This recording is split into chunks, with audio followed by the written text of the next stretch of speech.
with a series of shootings that the department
tell you what.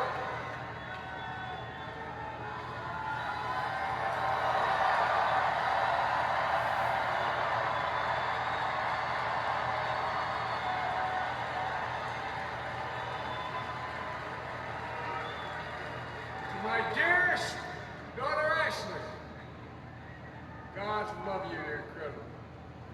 Thanks for that introduction and for being my courageous heart, along with Hunter and our entire family, and especially our rock, Jill.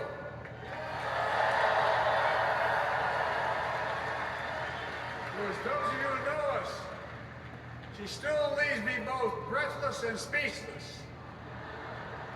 Everybody knows her. I love her more than she loves me. She walks down the stairs and I still get that going boom, boom, boom. You all will know me, no, I'm not kidding. Let's give a special round of applause to our First Lady, Jill Biden.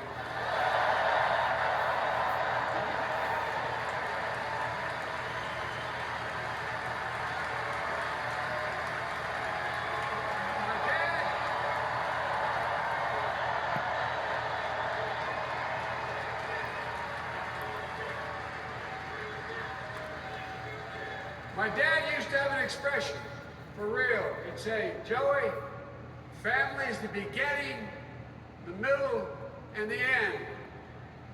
And I love you all. Folks. And America, I love you.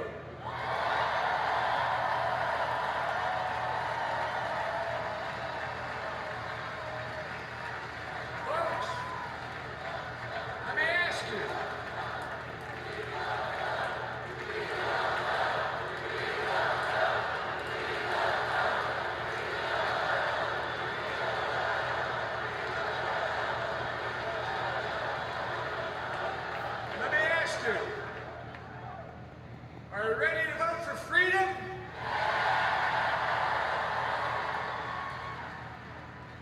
Are you ready to vote for democracy and for America? Let me ask you, are you ready to elect Kamala Harris and Tim Walz?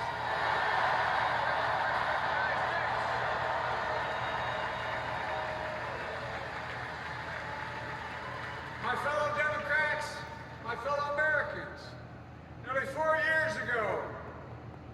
winter, on the steps of the Capitol, on a cold January day, I raised my right hand and I swore an oath to you and to God to preserve, protect, and defend the Constitution and to faithfully execute the office of the President of the United States. In front of me was a city surrounded by the National Guard. Behind me, a Capitol that 2 weeks before had been overrun by a violent mob. What I knew then, from the bottom of my heart that I knew now, there is no place in America for political violence. None. You cannot say you love your country only when you win.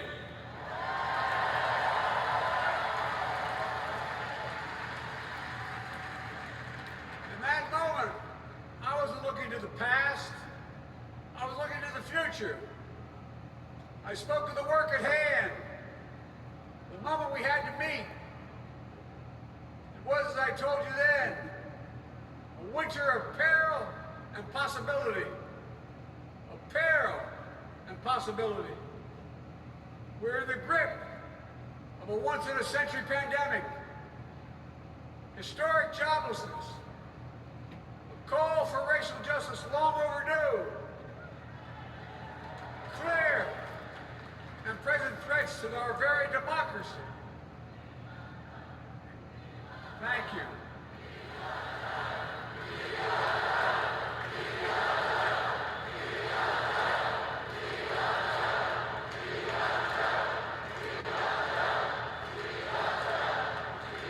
And yet I believe then, and I believe now, that progress was and is possible. Justice is achievable, and our best days are not behind us, they're before us.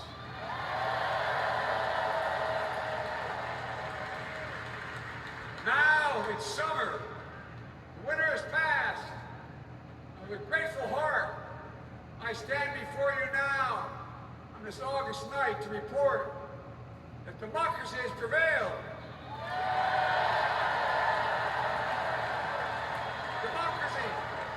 Democracy has delivered. And now democracy must be preserved.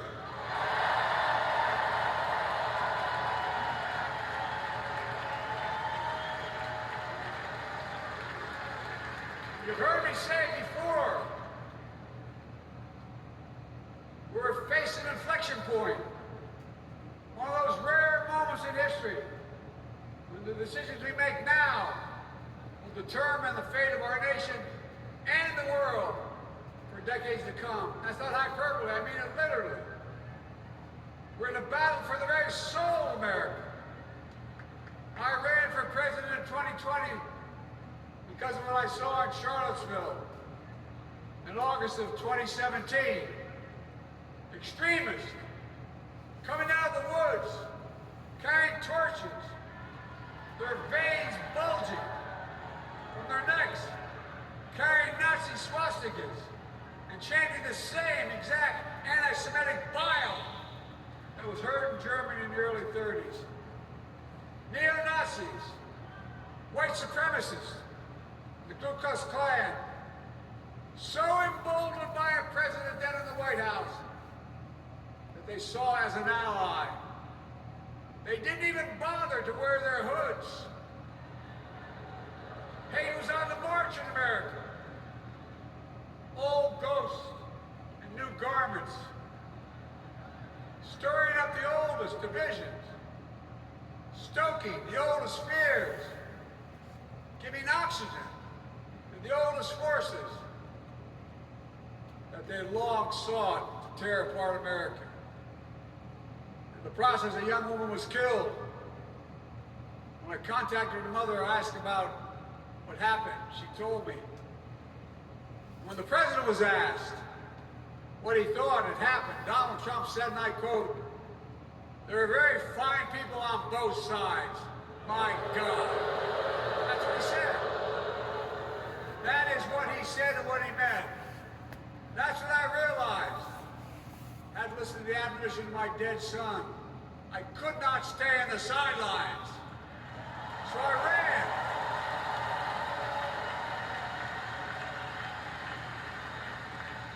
Because I had no intention of running again. I just lost part of my soul. But I ran with a deep conviction.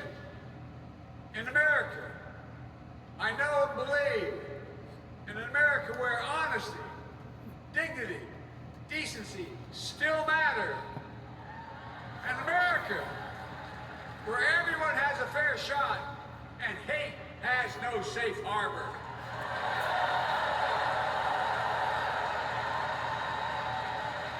An America where the fundamental creed of this nation, that all of us are created equal, is still very much alive. And a broad coalition of Americans joined with me. 81 million voters voted for us. More than any time in all of history. Because of all of you in this room and others, we came together in 2020 to save democracy.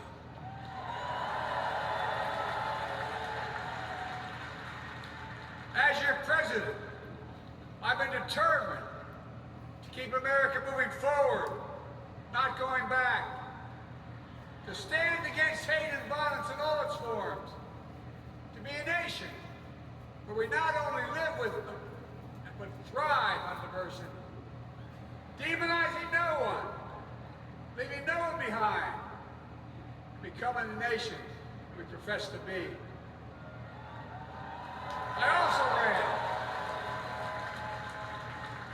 to rebuild the backbone of America, the middle class.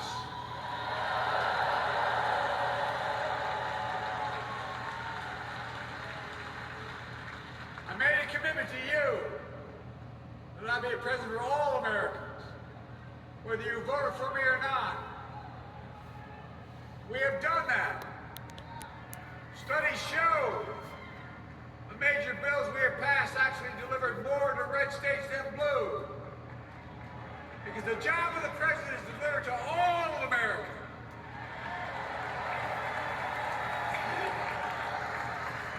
Because of you, and I'm not exaggerating, because of you, we've had one of the most extraordinary 4 years of progress ever, period. When I say we, I mean Kamala and me. Just think about it.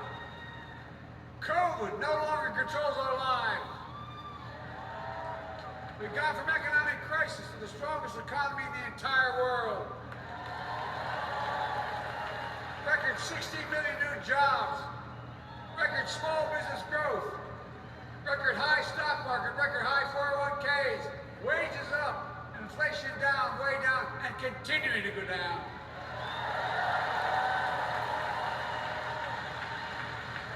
The smallest racial wealth gap in 20 years. And yes, we both know we have more to do, but we're moving in the right direction. More Americans have peace of mind that comes from having health insurance. More Americans have health insurance today than ever before in American history.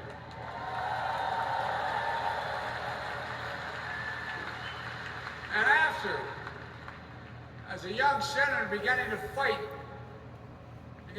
for 50 years to give Medicare the power to negotiate low prescription drug prices, we finally beat Big Pharma.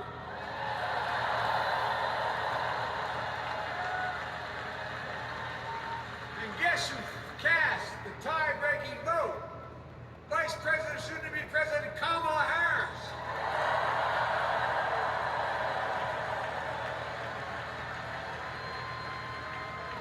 And now it's the law of the land. Instead of paying $400 a month for insulin, seniors with diabetes will pay $35 a month. The law we passed already includes, starting in January, Every senior's total prescription cost can be capped at $2,000 no matter how expensive the drugs they have. And what we don't focus on, and our Republican friends don't seem to understand, our reforms don't just save seniors money, they save the American taxpayers money. You know what we just passed saved? It saved $160 billion over the next decade. That's not hyperbole. It's because Medicare no longer has to pay those exorbitant prices to the big pharma. Look. Oh. Thank you, Kamala, too. Look. Folks, how can we have the strongest economy in the world without the best infrastructure in the world? Donald Trump promised infrastructure week, every week, for 4 years. And he never built a damn thing.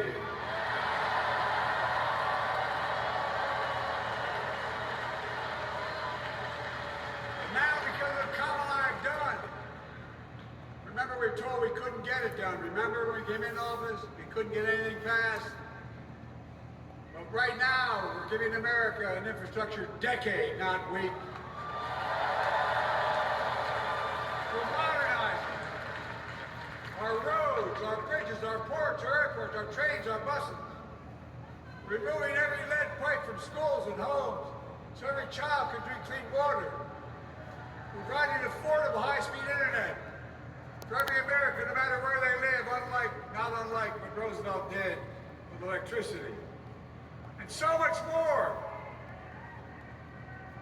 We are uniting the country. We're growing our economy. We're improving our quality of life. And we're building a better America.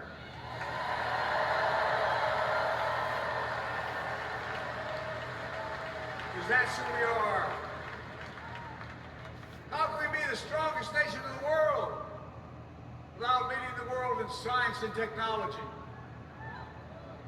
After years of importing 90% of our semiconductor chips from abroad, which America invented those chips.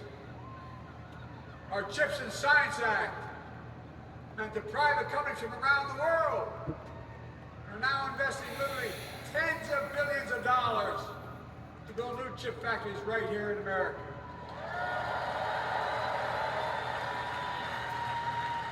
And over that period, they'll create tens of thousands of jobs. And many of those jobs in the so-called fabs, the buildings that make the chips, are being constructed now. And guess what? The average salary in those fabs, size of a football field, will be over $100,000 a year, and you don't need a college degree.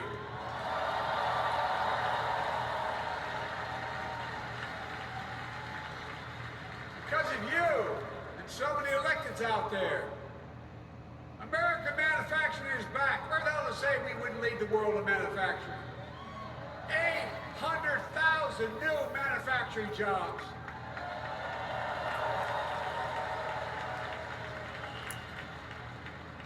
Our Republican friends and others made sure they'd go abroad to get the cheapest labor. We used to import products and export jobs. Now we export American products and create American jobs. Right here in America, where jobs belong. With every new job, with every new factory, pride and hope is being brought back to communities throughout the country that were left behind. You know you're from it, many of you. You know what it's like when that factory closed, where your mother, your father, your grandmother, grandfather worked. And now you're back, providing once again, proving that Wall Street didn't build America, the middle class built America, and unions built the middle class.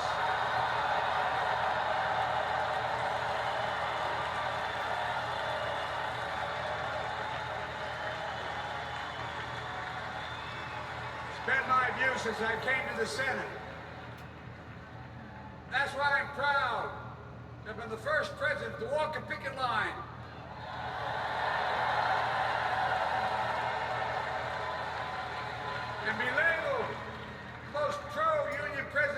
history, and I accept it. It's a fact.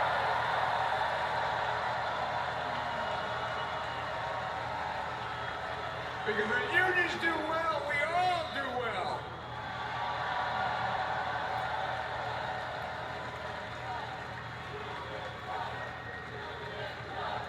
You got it, man. You got it.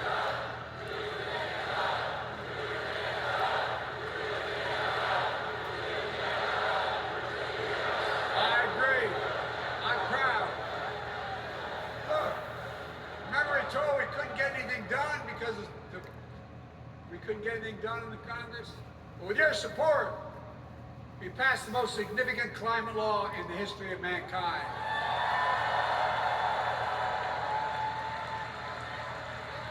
For $370 billion. Cutting carbon emissions in half by 2030. Launching a climate corps, similar to AmeriCorps or Peace Corps, creating tens of thousands of jobs for young people of the future. We're going to make sure this continues. Creating hundreds of thousands of jobs in clean energy for American workers, including the IBEW installing 500,000 charging stations all across America. And in the process, reducing carbon emissions. And we're seeing it. We're seeing to it that the first beneficiaries of environmental initiatives are those fence-lined communities that have been smothered by the legacy of pollution. Louisiana and Delaware, Route 9, all the factories, all those chemical factories are right next to the poorest neighborhoods. They're the ones we're going to bring back.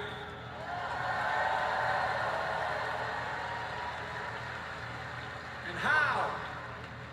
How can we be the greatest nation in the world without the best education system in the world?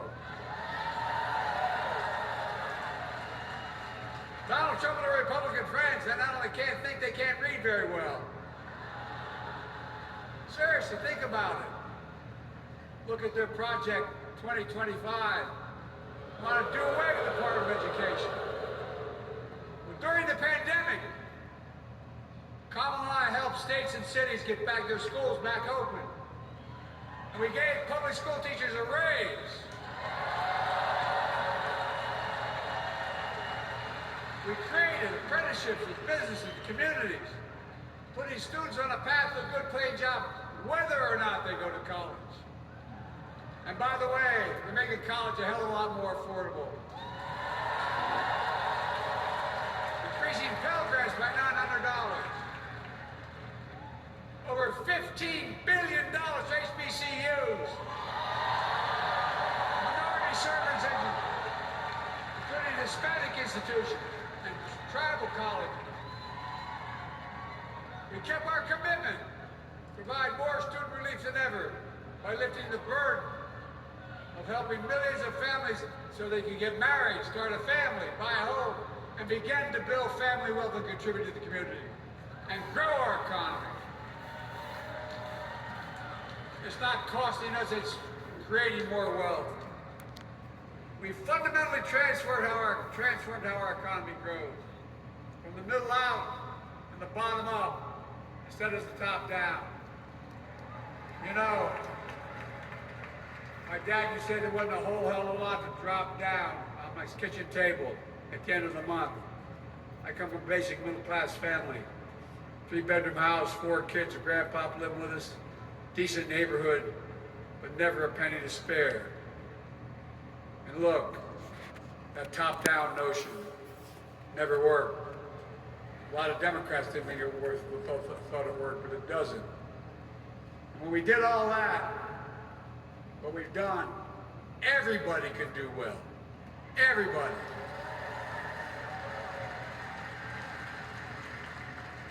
Donald Trump calls America a failing nation.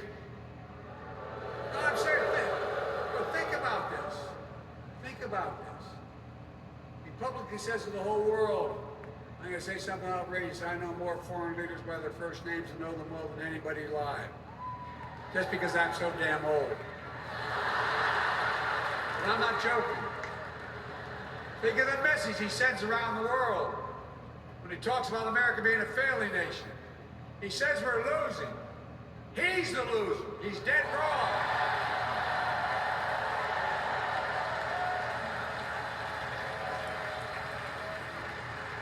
Many of you are very successful people who travel the world. Name me a country in the world that doesn't think we're the leading nation in the world. Without America, not a joke, think about it. I'm being literal. Who can lead the world other than the United States of America? Well, guess what? America's winning, and the world's better off for it. America's more prosperous, and Americans are safer today than under Donald Trump. Trump continues to lie about crime in America, like everything else. Guess what? On his watch, the murder rate went up 30%, the biggest increase in history. Meanwhile, we made the largest investment, Kamala and I, in public safety ever. Now, the murder rate is falling faster than any time in history. Violent crime has dropped to the lowest level in more than 50 years. And crime will keep coming down when we put a prosecutor in the Oval Office instead of a convicted felon.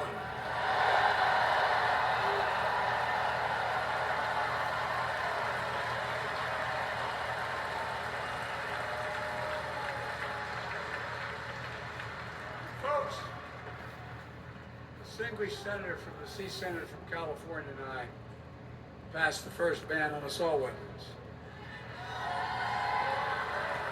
And guess what? It worked. If we care about public safety, we need to prevent gun violence.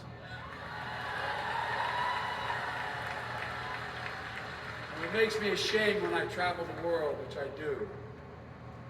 More children in America are killed by a gunshot than any other cause in the United States.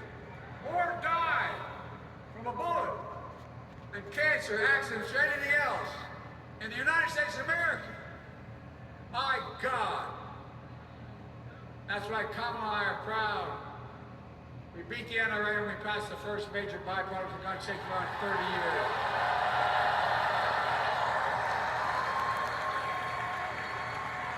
I'm serious. That comes from here. And now it's time to ban assault weapons again.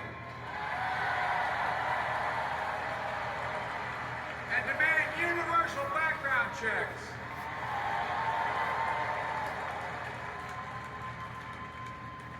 It's hard. I never thought I'd stand before a crowd of Democrats and refer to a president as a liar so many times. No, I'm not trying to be funny. It's sad. Trump continues to lie about the border. Here's what he won't tell you. Trump killed the strongest bipartisan border deal in the history of the United States. And we negotiated with a Senate Republican. It took 4 weeks. Once it passed, and then we acknowledged the most expansive border change in American history.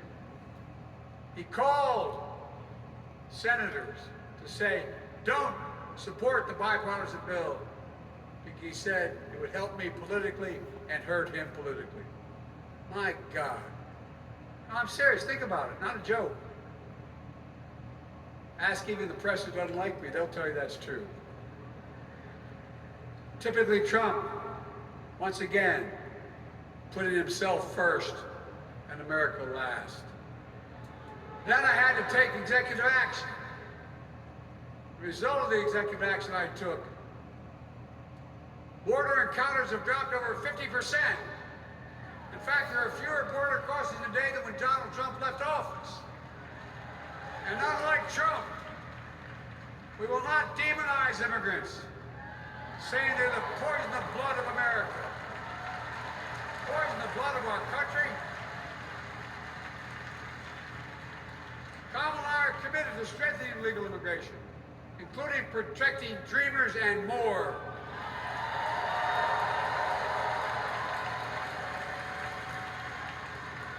And here's what else I believe in. Protecting your freedom. your freedom to vote, your freedom to love who you love,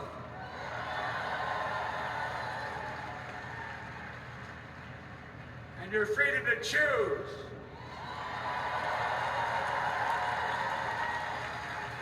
This decision overturning Roe v. Wade, as you heard earlier tonight, the United States Supreme Court majority wrote the following, quote, "Women are not without electoral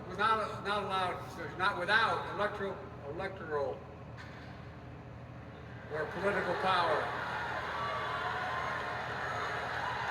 No kidding. MAGA Republicans found out the power of women in 2022. And Donald Trump is going to find out the power of women in 2024.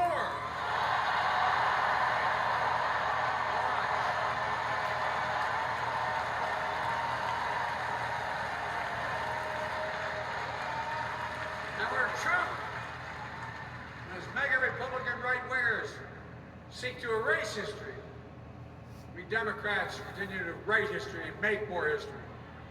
I'm proud to have kept my commitment to appoint the first black woman in the United States Supreme Court.